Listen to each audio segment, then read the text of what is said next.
Welcome to the Businesses War podcast. My name is Elliott Forman, and today I have a special guest, Pastor Johnathan Everett from the Rock of Ages Church here in New Orleans. He is, in my opinion, the younger generation pastor, the effervescent, the charismatic, the handsome. He's to me the new direction that the church probably has been missing for a very long time. So if you ask me, I feel like, there's been a little bit of a disconnect. I read a book a long time ago called The Future of Faith. And it talked about if faith was going to be able to last throughout the ages. And if it was going to transition from generation to generation since grandma died, and maybe we don't talk about it as much. Yeah. So what are you doing now to galvanize the troops and to talk to your flock? Well, thank you, man, for allowing me to come and be a part of it. There's this conversation that's happening that the question is the Black community over churched? Okay. By having multiple churches within the 5-mile radius with no impact. We've seen African American, not just from an Afrocentric perspective, churches coming together.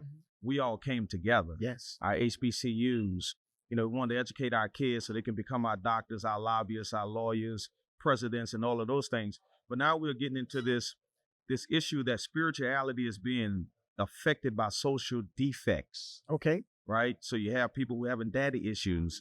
So the minute that you tell them, hey, man, don't come in here with your pants down, they decide to go somewhere else. And so you have all of these things mixing into spirituality. When in essence, it was never intended to drive people away. It was always to bring us together and to develop us. What I'm seeing, or what we're seeing now specifically, and I like to shout this out in the city of New Orleans, it's a resurgence of people deciding we've tried it multiple ways. It's that generation that says, I'm not going back to my mama church. Okay. Right? I want my own. I want my own church.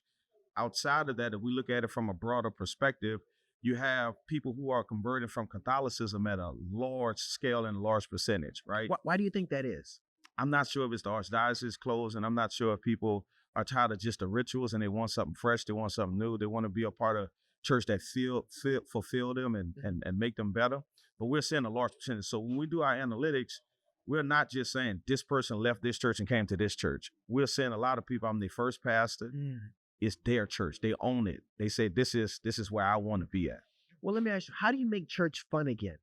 and I don't want to say that it's not. Yeah. Because I grew up in Church of God in Christ, Mississippi, deep-rooted roots. Y'all danced all night there. And listen, revival all day. Yeah. And so for me, everybody knew everybody family. And it was really community. But it was subjugation. Wow. It was oppressive. Yeah. We needed the Lord for salvation truly. Sure. And so for me, I think the way that you get a person like myself is you make it not fun again, but you make it safe.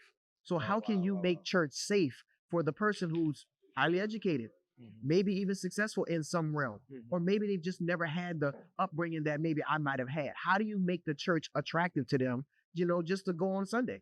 One of the things that the pandemic has done, not just to the world, but particularly to the church, is to strip down all of those different hierarchies and all of those different perspectives that people think we need this in order to have church. When the pandemic happened, we didn't need deacons. When the pandemic happened, we didn't need choirs. When the pandemic happened, we didn't need nobody but a camera. So is that church dynamic still there? Or? Oh, it's shifting, man. It's shifting. So, hey, Rev, the big chair in the middle and the two chairs on the side, we can't have nothing about those chairs no more. What about the big choirs? Because that was a part of what I grew up with. I mean, we had 50 people in the choir. The sopranos, the tenors, the organist, we had drums, we had 12-piece, You was in the choir?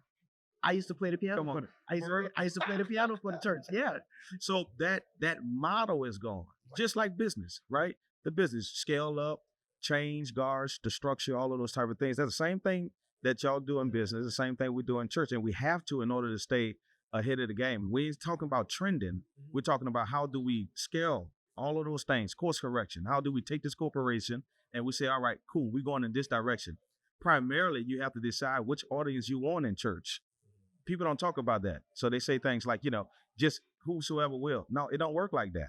Because whosoever. So right now, if I came to your congregation, wrote down the demographics of it. Would it say that you're catering to a certain type of person or a certain gender of persons or, et cetera, et cetera? We target age, and we target also those individuals who are primarily affected by the economy. I try to deal with that a lot, primarily so people can see that church is not just concerned about when you come inside the walls, but church should be concerned about after you leave. So for a pastor, preaching is 2% of the job.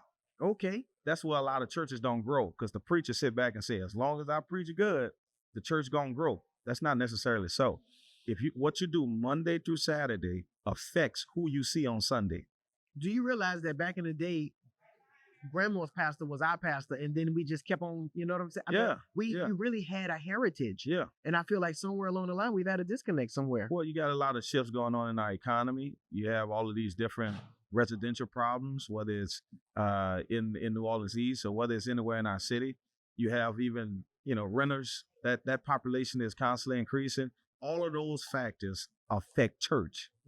Whether I live around the church, whether I stay in Slidell, and let me see, if I'm going to decide to ride to church this morning, there are two types of churches that exist in the world. Right. There's a community church, and then there's a commuting church. There's only two types. So the one that everybody go to, or the one you go to? The one that everybody in that community go to. And then there's one where everybody drive into the community and go to, right? So it's different. You know what I mean? Like, right. There's people driving from around the city, West Bank, East, all these different areas, because they want to be there. And that's a different perspective, right? If you drove from Slidell to come to church, you want to be in that church. So what is the message today?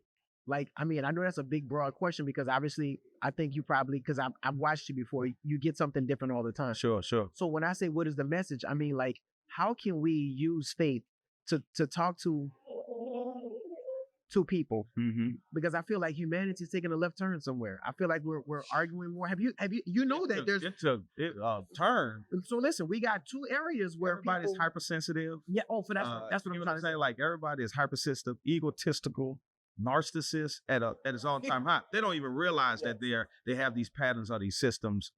Nobody can tell them nothing. Nobody can say, "Hey man, look, your slip hanging. You might want to cover that." Yeah. What you talking about my lip? Yeah, and it's like so highly because we overly amplified this identity thing that we got. So we have identity crisis going on in the church or in humanity. Okay, in the world we have identity crisis. People are trying to figure out who they decide to be or who they want to be. Unfortunately, they are accepting whatever the world tell them to be. Right. So we have imposter syndrome. Oh, we do. Yeah. We do. And I hate to say this, but we start getting into that social media piece, and it's very dangerous. It's dangerous. But it could be used for something more than just likes and yeah. But with anything, if you don't understand the purpose of it, you abuse it. Mm-hmm. If you don't understand if I had an iPad right now and the only thing I do on the iPad is text message, they're like, man, what you got an iPad for? That's abuse. Yeah. Anything people do not properly understand, assess, they abuse it. Period. Okay. Message received. Okay. So you get what I'm saying? So it's like, I tell people all the time, you cannot outgood bad behaviors. They don't understand it. Their coping mechanisms don't allow them to have a holistic perspective of who you are. And when a person, no matter when a person have a scratch on their glasses, no matter who they see a scar. I understand. You get what I'm saying? I really do get it. It's perspective. Question for you. What's next for you?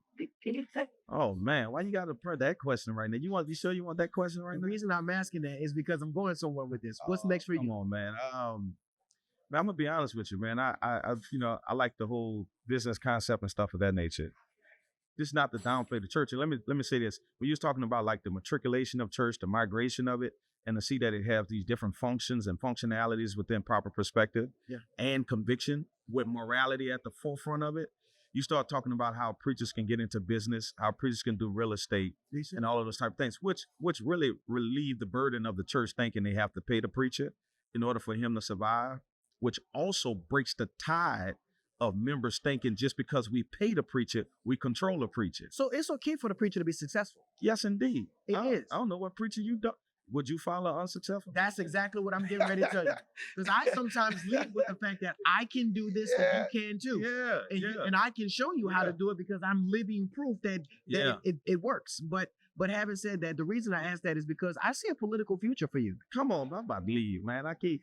I heard it. I heard it 5 times in the last week, and I'm not. Let I'm me not. tell you why. Because if you can administer to someone's spirit, then you can make greater decisions in other areas. Because remember, you know, heavy is the hand, into whom much is given. You know this already. Correct. Man, I just like the background, you know. And I have no problem with that. But remember, many are called. And can you finish that one for me? You're chosen. Yes. Yeah. Just pray for me. Now I'm gonna ask you to pray for me. I will do that. I will do that. I will ask you to pray for me. I will do that. You know, I love it. Let me say this real fast. I love economic development. I love all those type of things. I just think right now, because we have this identity crisis, there's no morality. Yeah. There's a void in moral. If I can just do you something so bad and don't feel nothing after that, that's a problem. And it's dangerous when you have money and can do that.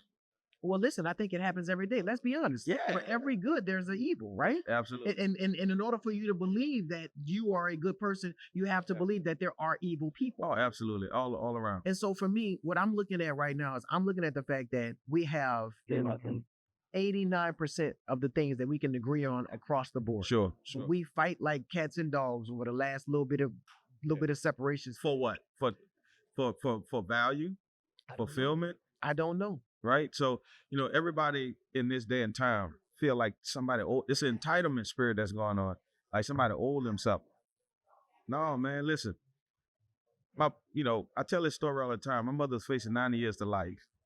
I'm the 7th of 12 kids. Okay. We grew up in a project.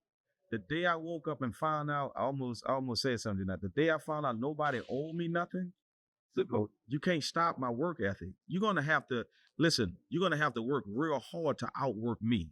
That's all. You understand what I'm saying? Nobody should and this is not, don't put it on the spiritual thing either. Because you do not get the peace you pray for. You get the peace you put in practice for. None of this is run around the church, jump up and down, and grab the favor. People talk about favor ain't fair. It ain't free either. Amen. It costs. Amen. It costs to have liberties and all of these different things as it relates to spirituality. So the day I found out nobody owed me nothing, that's all you had to tell me. My mind went straight into... Well, how do you tell somebody to pray and to do the work? Because most people, they either do one or the other. They don't even pray and they try to do a little work, or they work and they don't pray. You know what I'm saying? It's a study, man. The Bible talks about making disciples and try to help them through the Bible applications, how to take personal possession of what it is, and to really teach them they work both hand in hand. The only 2 metaphors that Jesus uses to describe himself is a lion and a lamb. And they are very big in contrast. Correct. Be meek as a lamb, or be as strong as a lion. Yeah. And that's the biggest battle. That's the biggest battle for a person.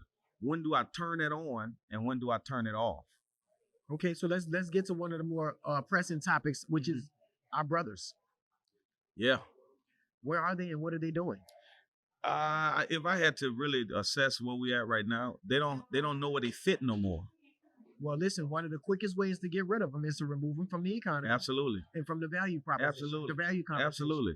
And so I tell brothers all the time, master your skill set, because your skills and your gifts will make room for you.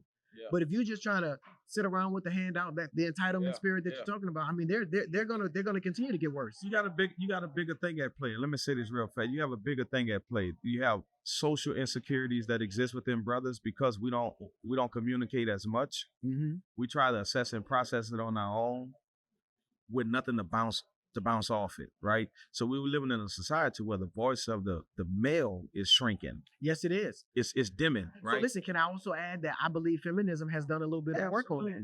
So because the louder the woman became, the quieter the man became. I don't know if they come to the table and say it's not you or me, it's us. Yes. We missing that concept. Yes. It's the year of the woman. Hey, celebration. Hey. Yeah, celebration. Okay. But that don't mean it's y'all and then us. How about it's us together? Yeah. And that's what we're not talking about. And it's a big issue that's going on socially. Listen, you can see it in the dining culture. Yeah. I can tell you now, when you go into a restaurant, you're seeing groups of women. You don't see a man nowhere. Yeah, that's true. I don't think he's playing video games, but he's definitely not in the restaurant with them. You know, and so that's why I'm always. And then Elliott, I don't know what restaurants you go in either. You know what I'm saying? Because a lot of it's them gonna can't be afford fine. to go in It's that gonna be fine restaurant. dining. It's They gonna be can't fine see. dining. They can't go. They can't afford to go in there. Again, remember I said it. If you remove them from the economy or the ability to earn income in this economy, then you have just literally wiped out an entire race of people, a group of people. You know what I've been doing? I've been really helping men redefine their role, which is vitally important to anything, any relationship. That's church, business, anyway, their absolute role. And I think one of the most important pieces of masculinity is we haven't learned how to allow somebody else to walk alongside us and receive that praise and get that glory. You know what I mean? So listen, because your light is shining, mine ain't got a dim. It got a dim. So, but that's a hard concept to a person who everybody call him daddy. And I got that in the book. I've never understood why somebody else hating on somebody else who trying. I don't know what hate is. Yeah. I don't know how to even process it. Well, then listen, I want you to preach that message that you don't know how to hate, and you want people to stop. I really don't. I don't know who hating on me. I don't be knowing. I can't process it. It don't process in my mind because I don't understand it. You know what I mean? The funny thing is people who have more than me hate on me. Okay. And I'd be like, I know what that is. You're in the head of the game. I know what that is. That's because they don't rely on their talent. Sure. When you have talent, you don't care about somebody else shooting the ball because you know that you're gonna make yours. I don't understand it. And I'm not being naive. I promise you. I really don't understand hate from that perspective. Simply because I don't look, I'm the kid you put in the corner, give me some building blocks and let me build. Yeah. I'm not in the same box with everybody. And I know exactly why that is because you're a number 7 of 12. That's yeah. That's why. But you know, both generations love me. Yeah, because if you got an entire generation of single parents and on one kid, guess what? You got problems already. You need that tribe. Yeah, you need it. Yeah, you need that tribe. Listen, my brother, thank you so much for coming. It's my job. Listen, I feel like I went to church today. Listen, I'm ready. You know what I'm saying? I was gonna turn that corner on you, but I said I don't want these lights and cameras. No. You can definitely do it. You can turn that corner on me. But listen, thank you so much for coming. Thank you. Business is War. Tune in.